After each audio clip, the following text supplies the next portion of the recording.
जय शिवराय सर्वांना. आज आपण करणार आहोत वांग बटाट्याची रस्सा भाजी. तर इथे मी भाजीसाठी लागणारं जे वाटण आहे ते सगळं भाजून घेतलेले. आता आपण हे मिक्सरमधून वाटून घेऊयात. आणि एक साईडला मी वांगे आणि बटाटे उभे कट करून मिठाच्या पाण्यामध्ये टाकून ठेवलेले आहेत, म्हणजे ते काळी पडणार नाहीत. तुम्ही पाहू शकता कशा पद्धतीनं कापलेत. या वांग्याचे देठही जास्त काढलेले नाही आहेत आणि बटाटा थोडा कमीच घेतला आहे. इथे आता ज्या कढईमध्ये आपण कांदा टोमॅटो भाजलं होतं त्याच कढईमध्ये मी 2 चमचा तेल टाकलेलं आहे. तेल छान गरम झाल्यावर याच्यामध्ये मोहरी टाकली आहे आणि मोहरी तडतडायला लागल्यानंतर याच्यामध्ये आपण जे वाटण तयार करून घेतले ते टाकणार आहोत. आता हे वाटण टाकले. वाटण आपण छान परतून घेऊ.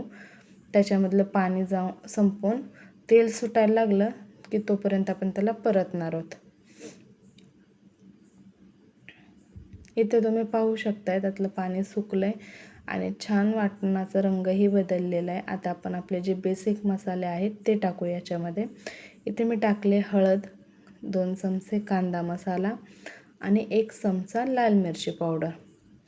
आणि आपण वाटणामध्ये मीठ टाकलं नव्हतं, सो ते मीठ आता आपण चवीनुसार इथं टाकूयात.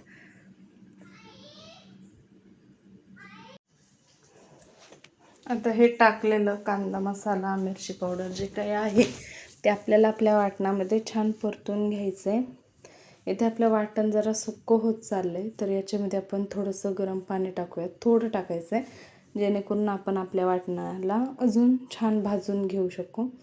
इथे तुम्ही बघू शकता मी फार कमी पाणी टाकलं याच्यामध्ये. मस्त मिक्स करून घेऊ आणि पुन्हा एकदा हे छान परतून घेऊयात.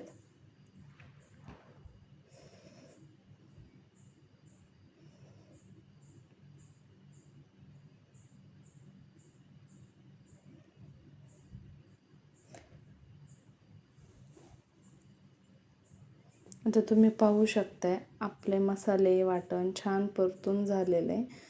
आणि हो, या भाजीसाठी मी हरभरे देखील शिजवून घेतलेले आहेत. ते आपण नंतर याच्यामध्ये टाकूयात. जेव्हा आपण वांगे बटाटे टाकतो तेव्हा ते टाकून देऊयात.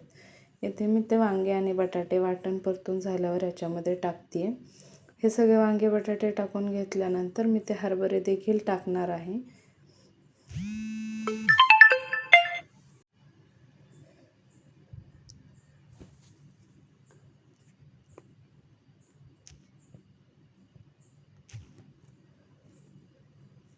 वांगे बटाटे टाकल्यानंतर मी ते गरम पाणी टाकले, कोथिंबीर टाकली आणि आता आपल्याला छान भाजी शिजून द्यायची.